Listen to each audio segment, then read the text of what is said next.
नमस्कार मंडळी, आपण पाहतोय नाशिकच्या पंचवटीतील एक अतिशय पवित्र, ऐतिहासिक आणि जागृत देवस्थान म्हणजेच काळाराम मंदिर.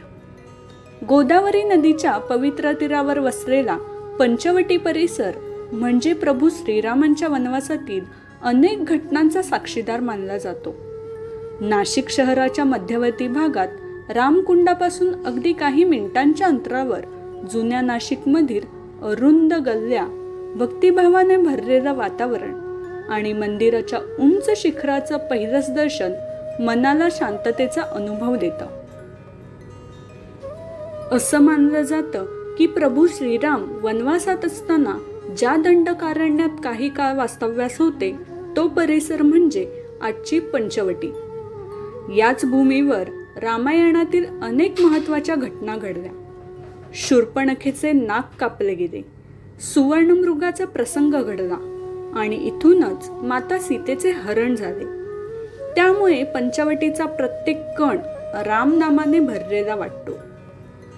या पवित्र भूमीत उभं असलेलं काळाराम मंदिर केवळ स्थापत्याचा अद्भुत नमुना नाही, तर श्रद्धा, इतिहास आणि सामाजिक परिवर्तनाचं प्रतीक आहे. पण एक प्रश्न अनेकांना पडतो, या मंदिराला काळाराम मंदिर का म्हणतात? यामागे एक सुंदर आख्यायिका सांगितली जाते. 17व्या शतकात सरदार रंगराव ओढेकर यांना स्वप्नात दृष्टांत झाला की गोदावरीच्या पात्रात प्रभू रामाच्या मूर्ती दडलेल्या आहेत. त्यानंतर शोध घेतला असता रामकुंडाजवळील लक्ष्मण कुंडात काळ्या पाषाणातील प्रभू राम, माता सीता आणि लक्ष्मण यांच्या सुंदर मूर्ती सापडल्या. या मूर्ती शालिग्राम शिळेच्या काळ्या पाषाणात घडवलेल्या असल्यामुळे या मंदिराला काळाराम मंदिर हे नाव मिळालं. आणि अजून एक विशेष गोष्ट म्हणजे धनुर्धारी प्रभू रामाची मूर्ती असूनही त्यांच्या हातात येथे धनुष्य दिसत नाही. यामागेही एक आध्यात्मिक अर्थ आहे. येथे प्रभू राम शांत, स्थिर आणि ध्यानमग्न मुद्रेत उभे आहेत. उजवा हात हृदयाजवळ तर डावा हात सहज खाली. ही मुद्रा त्यांच्या करुणा, शांती आणि आशीर्वाद रूप दर्शनाची प्रतीक मानली जाते.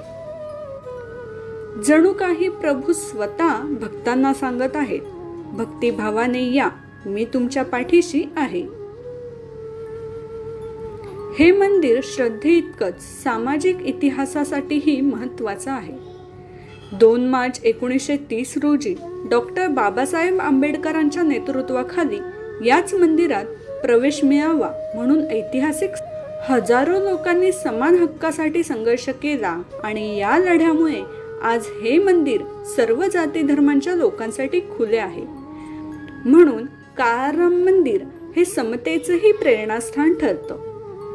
आजही हजारो भाविक येथे दर्शनासाठी येतात. मंदिराच्या परिसरात उभं राहिल्यावर घंटानाद, रामनामाचा गजर आणि सभोवताली असलेली आध्यात्मिक ऊर्जा मनाला विलक्षण शांतता देते. तर मंडळी, नाशिकला गेलात तर पंचवटीतील काळाराम मंदिराला नक्की भेट द्या. ही फक्त मंदिर भेट नाही, तर रामायण, इतिहास आणि भक्ती यांचा एक जिवंत अनुभव आहे. व्हिडिओ आवडला असेल तर शेअर करा, चॅनलला सबस्क्राईब करा आणि बोला जय श्रीराम.